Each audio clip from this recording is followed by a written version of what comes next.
You're watching Inside Automotive with Jim Fitzpatrick. Hi everyone, I'm Cheyenne Malone. And I'm Jim Fitzpatrick. Independent car dealers play a crucial role in offering diversity and personalized experiences to consumers.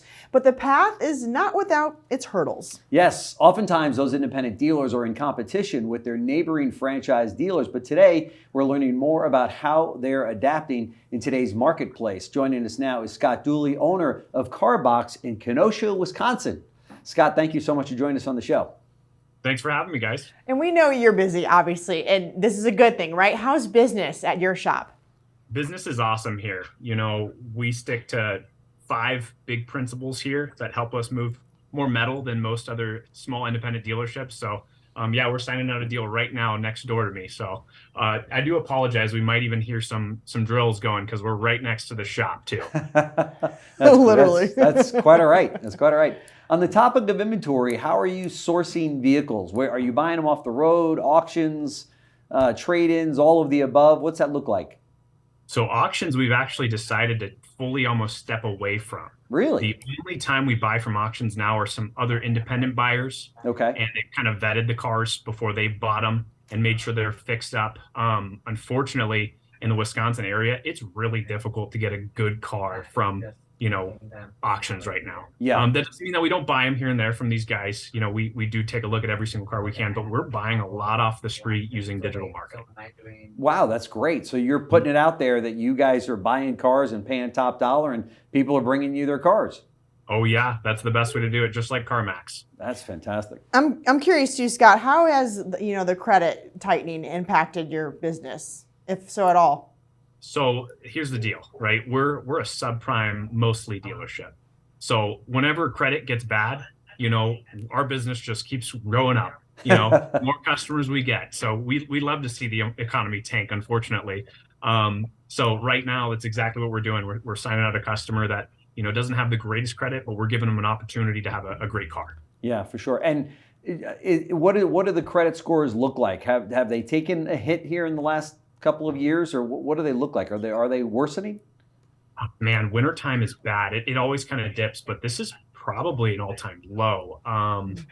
I've seen quite a few 300 scores, believe it or not. 300? I didn't even know you could go down that low, actually. And you got to really try. I mean, that means you screwed up 3 times. Someone gave you a good chance one time, and another chance another time, and then you really barely that's got a tough deal one last time, and you screwed it up one last time. So yeah, they're there, and we actually get them done once in a while just for pride. I was just going to say, if I walk in a Carbox, with a 300 credit score, can I get a car? You got a 300 score? Well, yeah, sure. Come on in. We'll make sure we can do it for you guys on the news. And talk to us too, about the pricing of cars. It's up, right? Talk to us about affordability. Affordability is something that any independent dealership should try to do.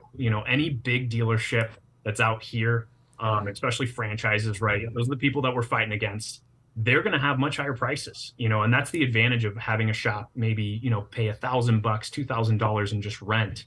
You have a price advantage that you can set. If you got to make a nickel on a car, make a nickel. If you got to make a dime, make a dime. You don't need to make a ton of money on these cars. You just got to move them, right? So be cheap, I'd say. And that's a good way to stay away from the big competition, the big guys. Sure.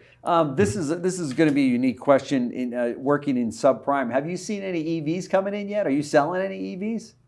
Impossible to get financing on EVs. Really? It is terrible. Because of the bank.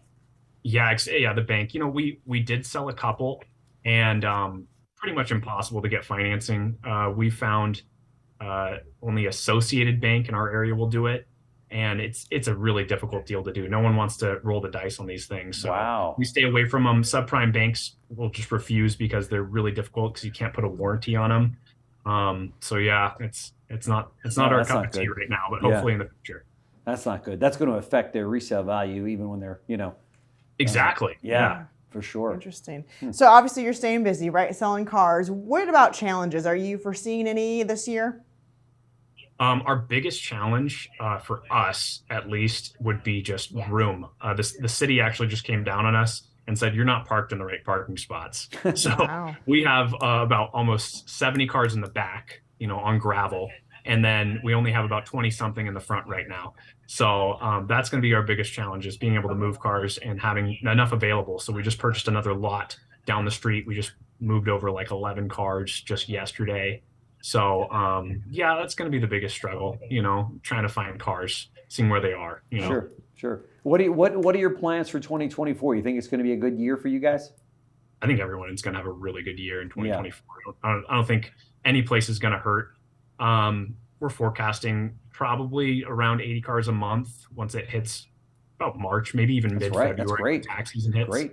Yeah, it's okay. We thought we'd be farther ahead by now, unfortunately. Yeah. But it is what it is. There's a lot of hoops and hurdles to jump through with independence that most franchises just don't have, especially with lending. Sure. No question about it. Hey, I'd be remiss if I didn't ask you about your opinion on Vroom closing up shop. That's a big announcement out there.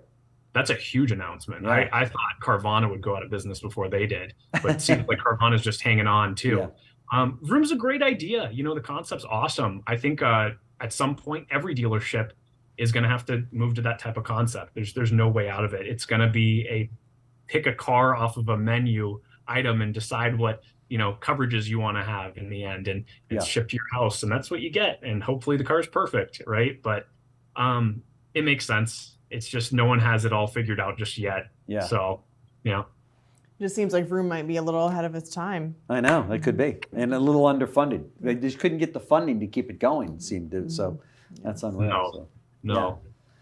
Well, Scott Dooley, owner of Carbox, thank you so much for your insights today. I know that our viewers and subscribers will get a lot out of your visit with us. So thank you so much.